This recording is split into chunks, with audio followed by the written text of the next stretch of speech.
mold is kind of a slow burn for some people. And I don't care who you are.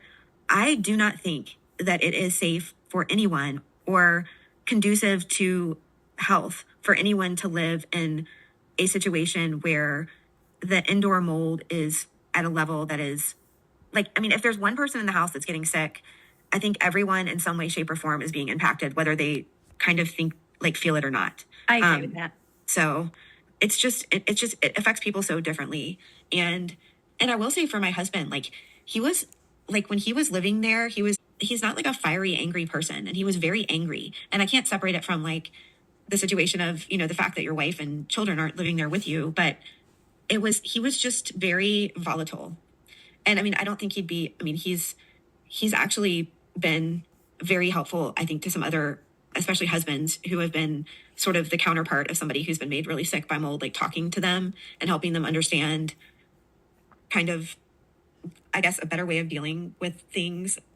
I do think it affects everybody. I mean, I think it affected everyone in our home in some way, shape, or form. And I'm sure you guys have seen some of that with other people you've spoken with. Yeah, we've seen it with our own mold journey and people around us. Because what I would say as a practitioner that does see people who are being affected by it, and then, you know, the extension to that, the people around them, I think what does get unrecognized that I really like that you mentioned is that some people get strong physical symptoms pretty quickly. And I actually think that's a benefit because other people actually can tolerate it for a very long time and they don't realize that their health is being harmed in the long term just because the warning bells didn't go off the same way it did for someone else.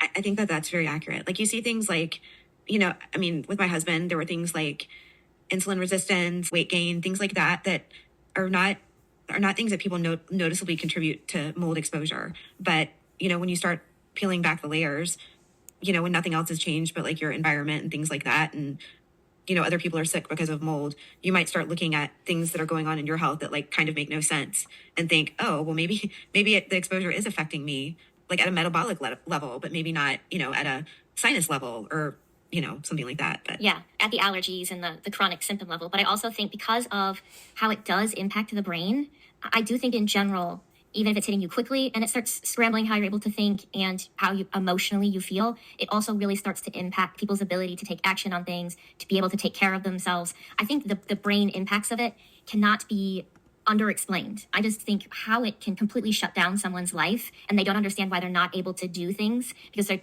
they're not being told, hey, like this can really prevent you from being able to do things. Yeah, you're not like physically like dealing with runny eyes or, you know, sinuses that won't stop running or headaches, but your ability to live life is being completely shut down. Like to me, that's one of the most problematic symptoms that goes unrecognized for a lot of people. Yeah, the effects on the brain. oh, for sure.